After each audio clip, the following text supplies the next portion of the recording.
Friends of Pandora's Box, welcome back. Today's news emerged in these hours. Defense Minister Guido Crosetto has denied the use of the Sigonella base to the United States. Yesterday, Crosetto, the Italian defense minister, stated, quote, "The way I am forced to confront information that leaves me sleepless considering the potential developments in the coming weeks and their repercussions on the economy and our daily lives." Spain has, in fact, closed its airspace to American military aircraft.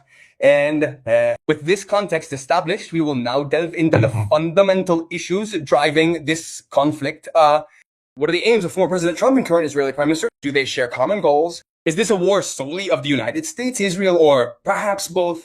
We might be observing two parallel wars unfolding in the Middle East, and it appears that China can tolerate the seizure of its oil resources. What is the current stance and role of Russia in this ongoing situation? There are numerous crucial topics for us to address today. I am pleased to introduce my guest, Giuseppe Masala, editor of the anti-diplomatic publication. Welcome, Giuseppe Masala. Hello, Carlo, and a warm greeting to all viewers of Pandora's Box. Giuseppe, let's delve into this noteworthy news item. What actions did the defense minister Crosetto take? Did he exhibit courage and take a firm position, or something else? So this is news that has just arrived and is flagged like a bomb in all European relations. To some extent, I think this is evident. Many have commented on it, and the impression was that Italy was aligning its stance with France and Spain. That is, it seemed to be expressing its clear disapproval of this conflict. After a few hours, probably also of confusion in Rome towards Palazzo Chigi, some clarifications arrived. Crosetto explained that the incident was a mere technical misunderstanding.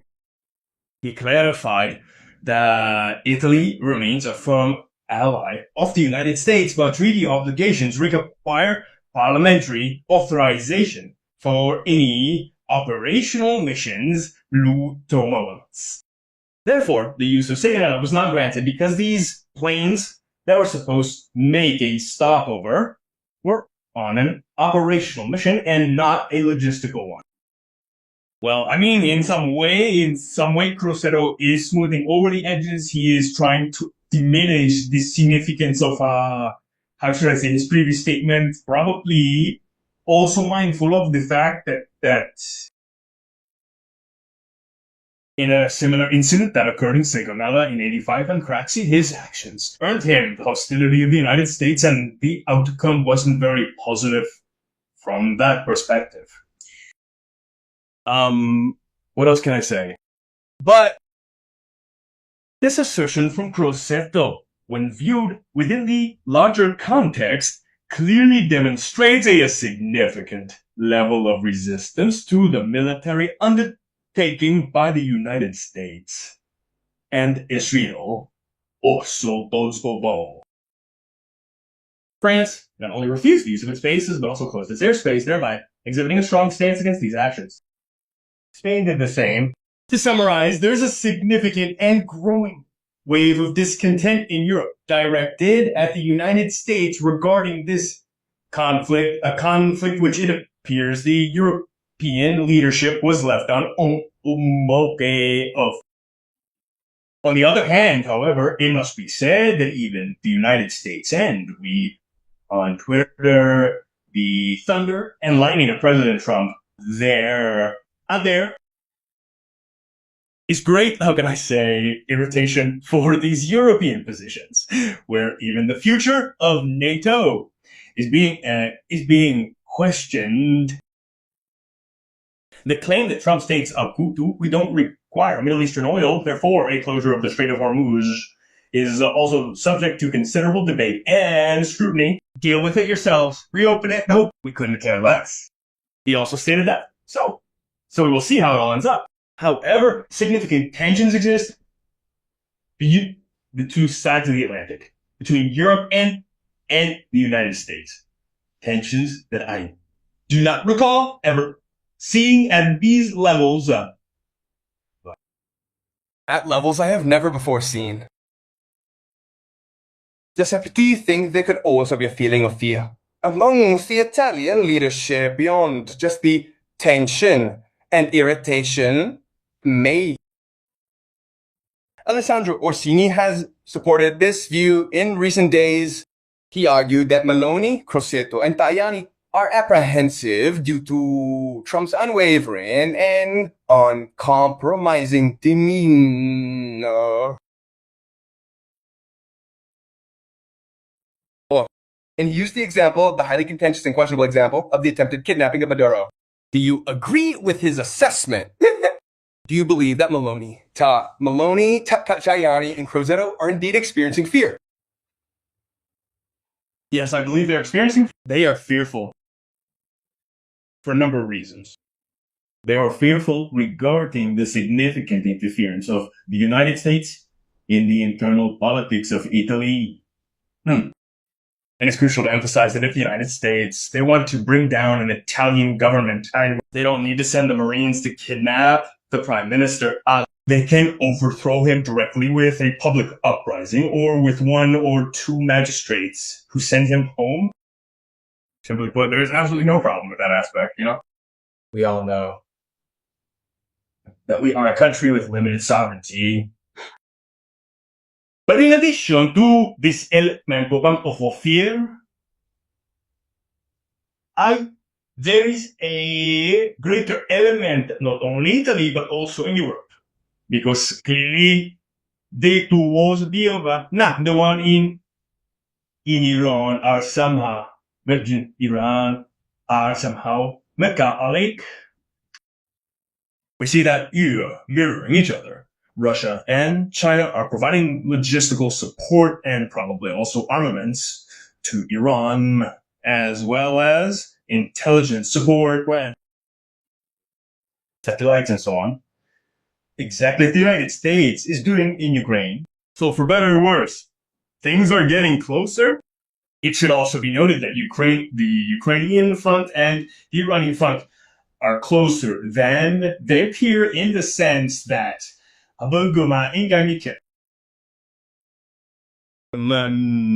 Iran borders Russia, specifically, via the Caspio. And that is the soft underbelly of Russia.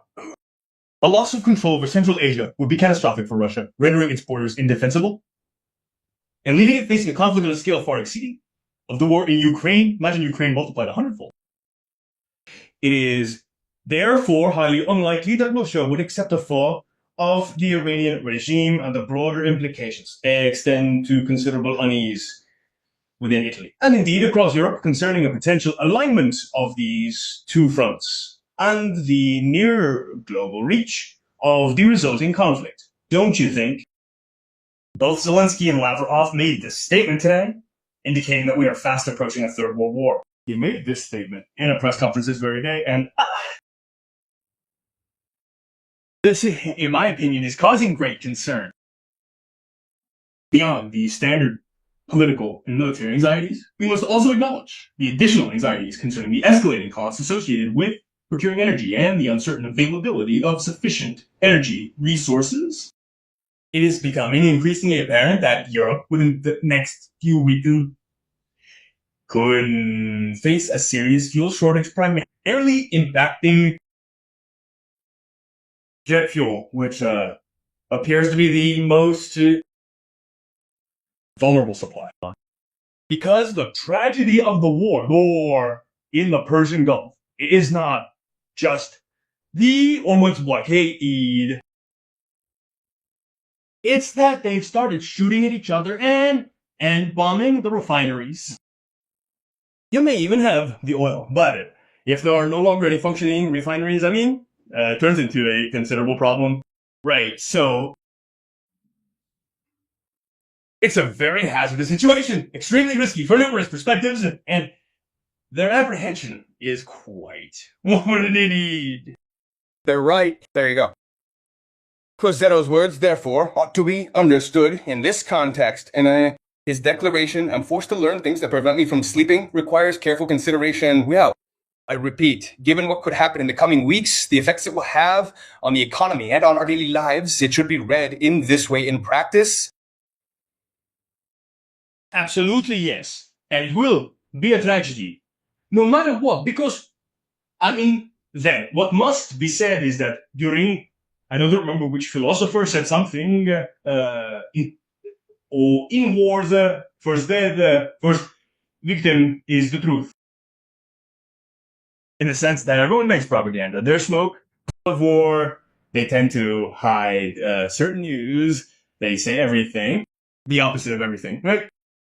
Everyone does this job here because it's part of the war. And also to confuse the opponent, and obviously this, and not even for the United.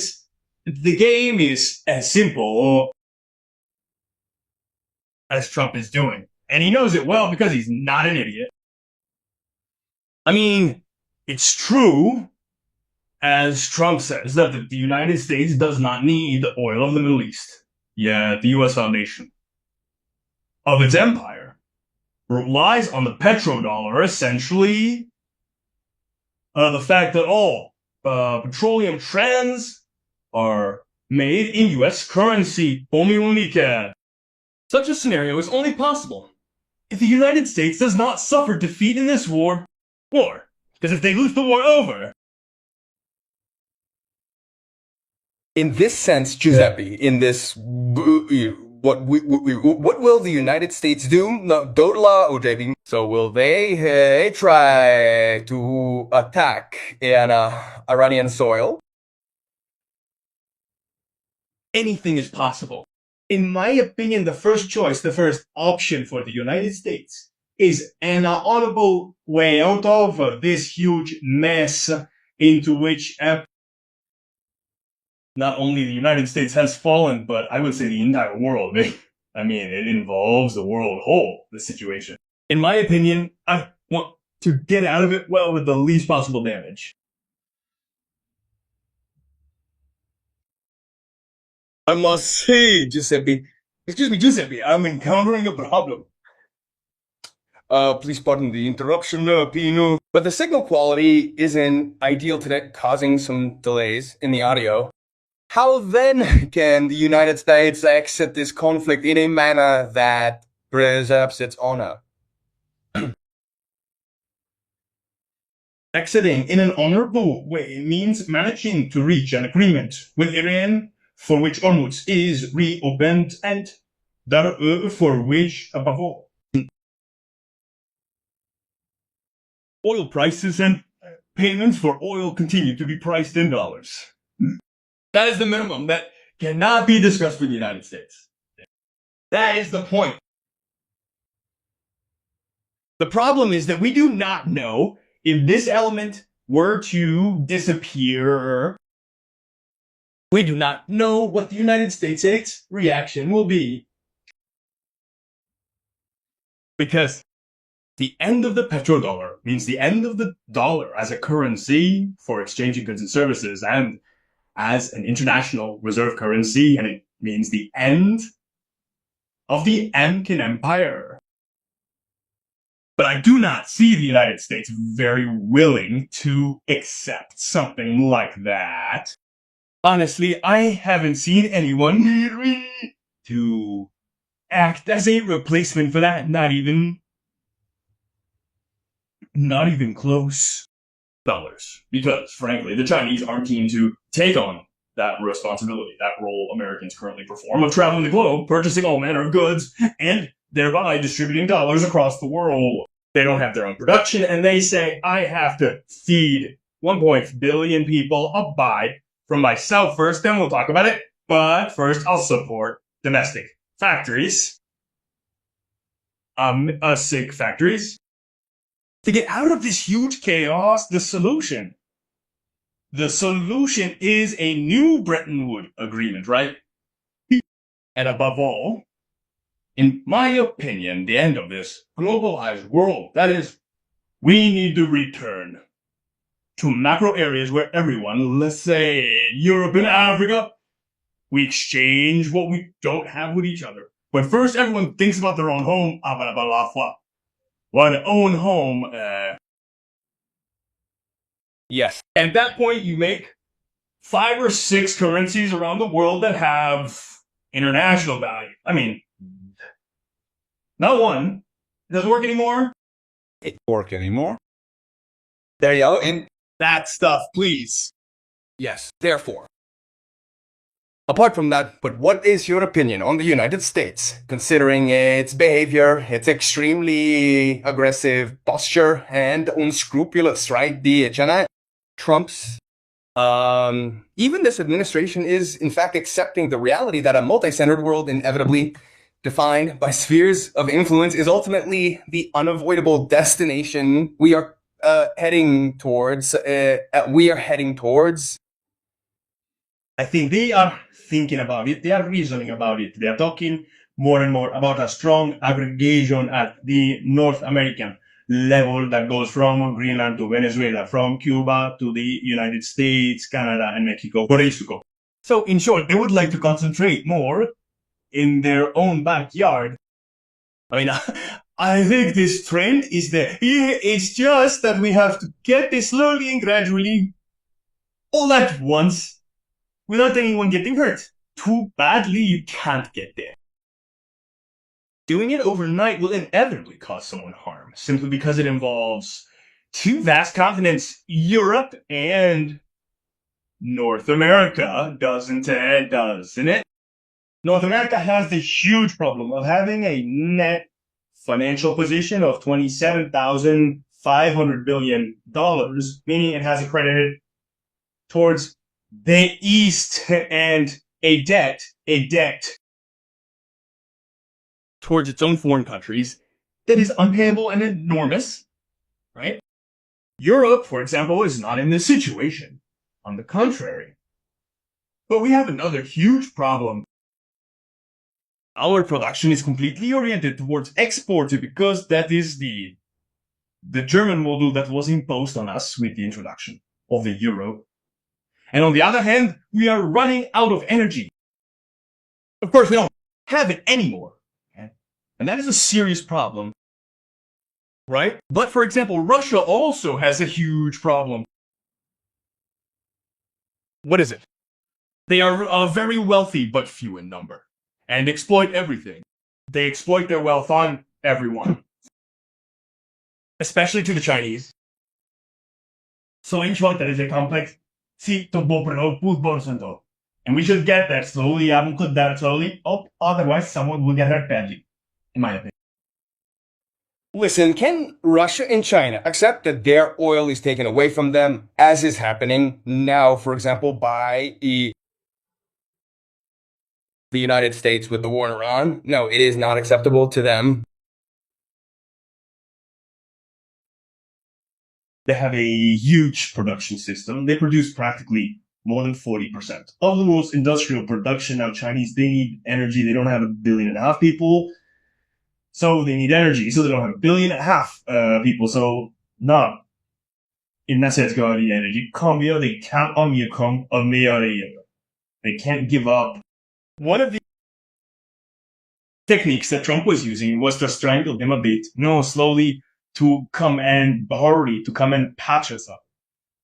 So I'll take away Venezuela's oil. I'll take away Iran Islands. Slowly, I'll follow your wings, and then you'll see how you reason. It's just that it's difficult because they don't give up either. They know it very well. That was the technique. Oh, so there really is only a new Bretton Woods where everyone is willing to accept something and get out of this misunderstanding of neoliberalism and globalism. Because then, Carlo, it said that it's really a cliche where goods don't pass through, weapons do. Anzeis akdeg embegan. False. It's the exact place where too many goods pass through sooner or later. Those who find themselves impoverished will use weapons. Yes. Those who find themselves having lost everything use weapons. Because in a globalized world, someone has to lose. Very clear. Listen, listen, Giuseppe, I mean, waiting, let's say, for this hope for Bretton Woods, what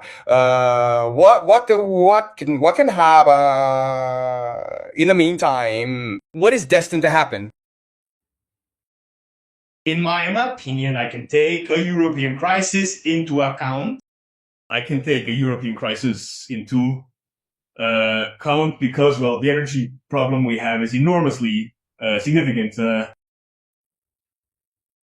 And there will be an economic and social crisis. I honestly don't believe Europe can last forever under these current conditions. Wouldn't you agree? Where in reality, we have two Europes, right? We have a Europe of rich countries, right? And Europe has countries in debt. France and Spain, first and foremost. Italy sits in the middle. We don't have much in the way of credit, but we manage.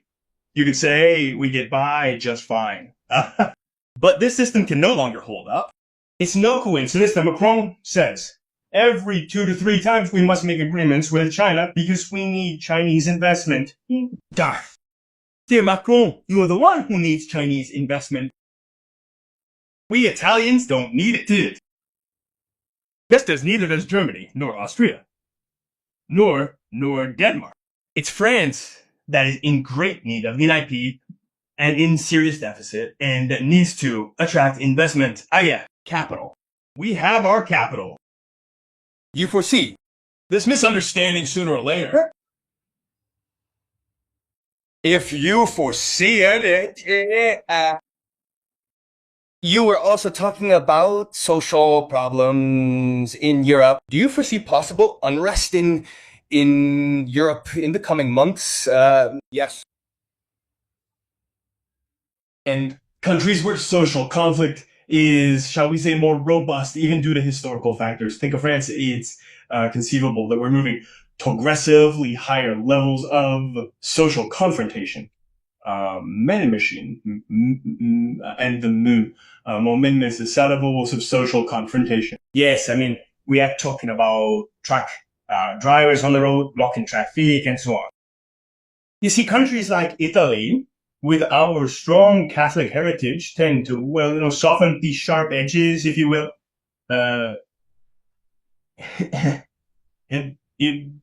Just to avoid conflict. But in France, they are already much more combative, precisely because of their socio-political constitution, let's say. Yes. Listen, what role can Russia play? What role can Russia play at this stage? It could, let's say, make an important contribution to resolving the issue between the United States and Iran. Regarding resolving the U.S.-Iran dispute, I couldn't say for sure. Given that Russia's stake in Iran is fundamentally too significant, they can't afford to lose Iran, and they absolutely cannot permit Western access to the Caspian Sea. So they are united in opposition. Still, Russia, we know this, as Putin and Lavrov have explicitly stated, is willing to supply energy to the Europe. This is because Russia naturally requires a balance in its export market to maintain economic stability and ensure global energy security. Giving everything to Russia then makes him vulnerable to blackmail by the CIA from the Chinese. Therefore, he needs to have a strong buyer in Europe as well for his own gas, his own oil, his own raw materials. And yet, the European Union's Gauleiters and all, the European leaders, do not want to reestablish relations with Russia. They don't want to reestablish relations because with what we have spent, with what the war in Ukraine has cost us, it is clear that when people are called to pay, and he will say, dear Macron, dear everyone, go home, we want new people What I'm saying is Europeans are quite averse to even hearing this discourse mentioned. Otherwise, Putin has said it more than once. He's said it more than once. But let's make peace and I'll start giving you gas, oil, and everything you need at a good price. Again. It. So, listen, Giuseppe, there was one last thing, final point that I wanted to discuss with you. The outcome of the referendum here in Italy has caused a bit of an earthquake. There's even talk of possible elections, right? There's been a clean sweep. There are big problems within Forza Italia. Do you think the scenario of elections is starting to become realistic? The international situation doesn't allow room, for elections. Then at the next stage. It must also be said that the opposition, which in any case is also made up of old hands in politics. Let's think of Letta, Prodi, all these people here who have vast experience, knows how to do it. Well, the best thing for them is to wear down Maloney, who is still strong. What their focus is keeping the people Maloney's side. Therefore, the opposition, as far as I can see, doesn't want any elections right now.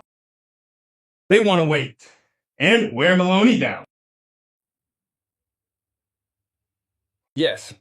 But listen, I want to wear her down, but to get to the end of the legislature. So in this sense, do you think about? Maybe, I don't know, I'm at the end, but they want to make her endure at least 6-7 months of economic crisis. They want to make her take responsibility. Yes. This analysis is very clear, and let's conclude. And unfortunately, there were some problems today, for which I apologize for the long connection. Let's conclude. I would like to thank the editor of the Antidiplomatico, Giuseppe Masala, and all of you, my listeners.